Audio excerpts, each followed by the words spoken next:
Straight answer. నువ్వేదో తిట్టి divert చేసి టాపిక్ ఏదో చేద్దామన్నా ఐ వాంట్ స్ట్రేట్ ఆన్సర్. నువ్వు బీఆర్ఎస్ పార్టీ ఎమ్మెల్యే అయితే మీరు రాండి, స్ట్రేట్గా టీఆర్ఎస్ భవన్కి పోదాము, తెలంగాణ భవన్కి పోదాము, ప్రెస్ మీట్ పెడదాము, అక్కడి నుంచి కేసీఆర్ గారి దగ్గరికి పోదాము. లేదు అంటే నువ్వు కాంగ్రెస్ పోయినవా నువ్వు అనుకుంటే చక్కగా రిజైన్ చేయి, ఎలక్షన్కి పోదాం, నీ దమ్మేందో మా దమ్మేందో చూసుకుందాం. బచ్చగాడివి, బ్రోకర్ నా కొడుకువి, చీటర్వి,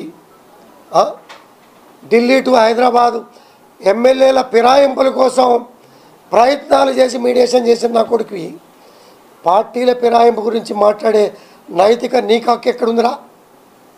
కాంగ్రెస్ పార్టీ ఆఫీసులో బాత్రూముల్లో నుంచి కోవట్టుగా పనిచేసి అపోజిషన్ నాయకులతో ఇన్ఫర్మేషన్ ఇచ్చినటువంటి దొంగను నువ్వు. చూసుకుందాం, ఇవాళ తెలుసుకుందాం. ఇవాళ కాదు, ఏనాడైనా నీకు సిద్ధమే. నీకు నాకు పోరాటం. ఈ పోరాటానికి కంకణం కట్టుకుని నీ మీద పోరాటం చేయడానికి సిద్ధంగా ఉన్నా. నేను